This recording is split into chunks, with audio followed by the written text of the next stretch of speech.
যখন শরীরটা একটু খারাপ থাকবে তখন কিন্তু এই রান্নাটা করাই যায়, তাই না বলো? কড়াইতে দেখো জল দিয়ে দিয়েছি, জলের মধ্যে সিমগুলোকে দু টুকরো করে আমি কেটে ভালো করে ধুয়ে তারপরে জলের মধ্যে কিন্তু দিয়ে দিয়েছি।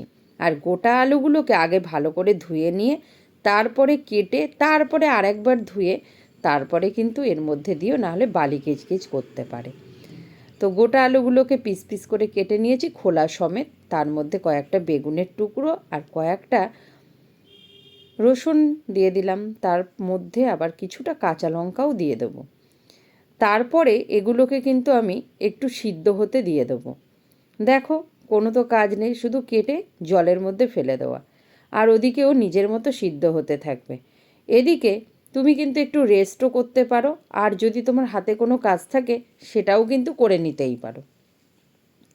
কথায় কথায় আমি কিন্তু নুন আর হলুদটা দিয়েই দিয়েছি। আর এদিকে ওটা সিদ্ধ হতে হতে আমি কয়েকটা ঢ্যাঁড়স ছিল, কুমড়ো ছিল, গাছ থেকে রোজই একটা দুটো করে ঢ্যাঁড়স আনতে আনতে ফ্রিজে রেখে দিই আসলে। রেখে রেখে 4-5টা মতো হয়ে গেছিলো, ওগুলোকে কেটে নিয়েছি। আর এদিকে জলটা দেখো টকবক করে ফুটছে, এগুলো সিদ্ধ হয়েই গেছে।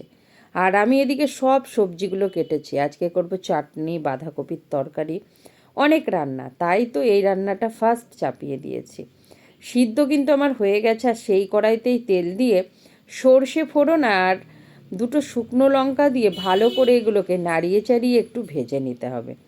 যেহেতু এর জলটা ফেলা হয়ে গেছে, নুনের পরিমাণটা একটু কম হয়ে গেছে কিনা সেটা দেখতে পারো তোমরা।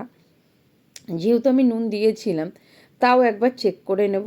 যদি একটু কিছুটা নুন আমার দেখলাম কম আছে, তাই আমি একটু উপর থেকে আবার নুন ছড়িয়ে দিলাম। তো সেই নুন দিয়ে হালকা করে ভেজে নেব। আর এইটা যেন তো ভালো করে ভেজে খাবে। সবথেকে এর মধ্যে বেস্ট লাগে রসুন ভাজাটা। একবার যদি তোমরা খাও তবে বলবে হ্যাঁ, একটা নতুন জিনিস খেয়েছি। যারা খেয়েছো তারা তো খুবই ভালো, কিন্তু যারা কিন্তু এই রান্নাটা খাওনি, একবার প্লিজ রান্নাটা করে দেখো। আর খেয়ে আমাকে কমেন্ট করে তখন বলতে ভুলো না কেমন হয়েছে। ঠিক আছে, চলো তাহলে। আমার এদিকে একটু কুমড়ো ছিল ফ্রিজে, ওটাও কিন্তু ভেজে নিয়েছে। আর কি কুমড়ো ভাজা কি শুধু ভালো লাগে, তাই এর উপর থেকে একটু পোস্ত আর চিনি ছড়িয়ে দিলাম। দেখবে পোস্ত দিয়ে কুমড়ো ভাজা করলে বেশ ভালো লাগে খেতে। দেখো আমার কুমড়ো ভাজাটা হয়ে গেছে। আর ওই যে কয়েকটা ঢ্যাঁড়স ছিল বললাম, ওগুলোও দেখো আমি ভেজে নিয়েছি ওই আগেই তেলের মধ্যে। তারপরে পালং শাকটা কেটে রেখেছিলাম, ওটাও কিন্তু আমি রান্না করা দেখাইনি, আগে আমি তোমাদের রান্না দেখিয়ে দিয়েছি, এই জন্য আর আজকে দেখালাম না। তাই পালং শাকে দেখবে একটু বড়ি দিলে বেশ ভালো লাগে।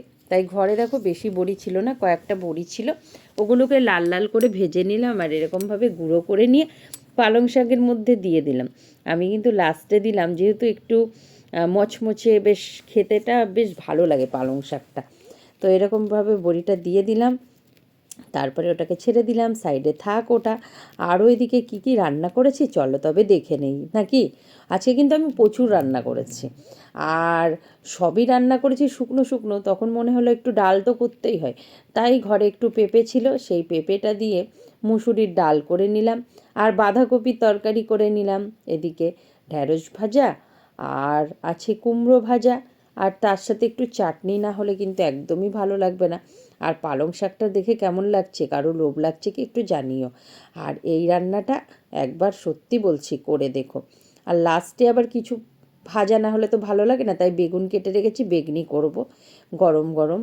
আর ভাতটাও আমার রেডি, আমার সব রান্না রেডি। আমার রান্নাগুলো তোমাদের কেমন লাগলো, যদি ভালো লাগে লাইক কমেন্ট করো।